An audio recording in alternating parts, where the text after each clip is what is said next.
यरूशलेम से एक वीडियो निकलकर आ रही है जिसमें यहूदी वेस्टर्न वॉल के पास बड़ी बड़ी मशीनें लेकर खुदाई का कार्य कर रहे हैं।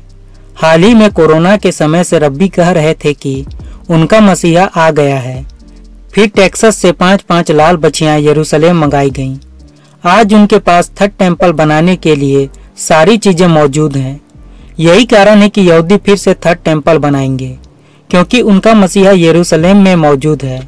यहूदियों में एक मान्यता थी कि जो हमारे लिए टेम्पल बना कर देगा उसे ही हम मसीहा मानेंगे, और इज़िकियाहू बेन डेविड के आने के बाद से ही यरूशलेम में थर्ड टेम्पल को लेकर सुगबुगाहट शुरू हो गई। कुछ दिन पहले ही इजराइल के डिफेंस मिनिस्टर इतमार बेन गवीर ने टेम्पल माउंट का दौरा किया था और वहां खड़े होकर विक्ट्री साइन दिया था और साफ साफ हमास को खुलकर चेतावनी दे डाली थी कि टेम्पल माउंट सबके लिए है, ईसाइयों के लिए भी, मुसलमानों के लिए भी और यहूदियों के लिए भी। टेम्पल माउंट इजरायलियों के लिए सबसे पवित्र स्थान है। हम किसी के आगे घुटने नहीं टेकेंगे। यानी अब यहूदी ठान चुके हैं कि उनको टेम्पल माउंट पर किसी भी हालत में अपना मंदिर बनाना है। और आज देख लीजिए वेस्टर्न वॉल पर कंस्ट्रक्शन चल रहा है। आखिर थर्ड टेम्पल इतना महत्वपूर्ण क्यों है? थर्ड टेम्पल इसलिए महत्वपूर्ण है क्योंकि यह बाइबल की उन सबसे बड़ी भविष्यवाणियों में से एक है जो यह बताती है कि अंत होने वाला है और यीशु मसीहा का अंतिम आगमन होने वाला है। अंतिम दिनों में टेम्पल माउंट पर थर्ड टेम्पल बनने की बात बाइबल में जगह जगह बताई गई है। प्रकाशना ग्रंथ के अध्याय 11 में बताया गया है। वहां ऐसा लिखा है, इसके बाद किसी ने मुझे मापक दंड के रूप में एक सरकंडा दिया और कहा, उठो, ईश्वर के मंदिर, वेदी और वहां के आराधकों को नापो, किंतु मंदिर का बाहरी प्रांगण छोड़ दो, उसे मत नापो क्योंकि वह गैर यहूदियों के हवाले कर दिया गया है। वे पवित्र नगर को 42 महीनों तक रौंदते रहेंगे। इस वचन में साफ साफ बताया गया है कि जो मंदिर का गर्भगृह था वह स्थान खाली रहेगा, मगर जो आउटर कोर्ट यार्ड होगा उस पर अन्य जाति का कब्जा रहेगा। और लिखा है कि अन्य जाति का 42 महीनों तक वहां कब्जा रहेगा। यहाँ क्लियरली पता चलता है कि यहूदियों का थर्ड टेम्पल वाला जगह खाली ही रहेगा जिस पर वो फाइनल टेम्पल बना पाएंगे।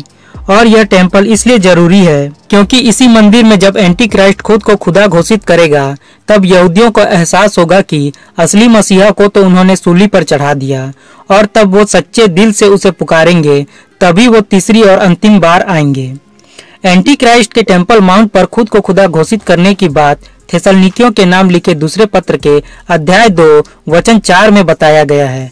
वहां ऐसा लिखा है, यहाँ तक कि वह ईश्वर के मंदिर में विराजमान होकर स्वयं ईश्वर होने का दावा करता है।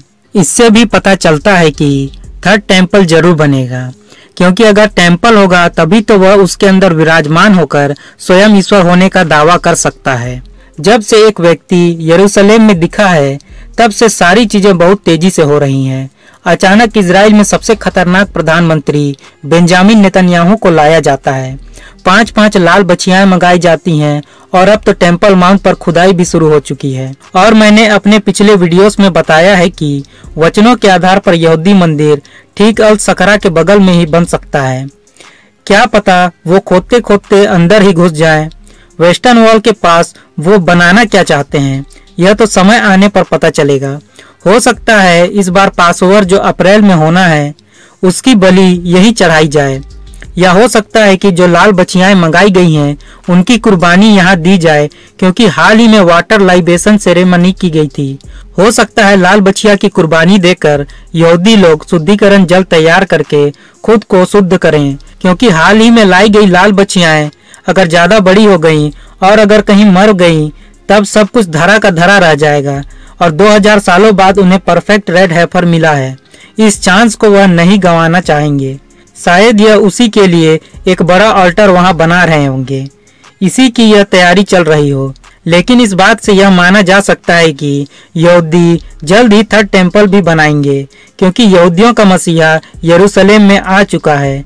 यह एक बहुत बड़ा इवेंट है। इसे समझ लीजिए कि थर्ड टेम्पल की नींव रखी जा रही है। बाकी समय आने पर सब कुछ धीरे धीरे साफ हो जाएगा।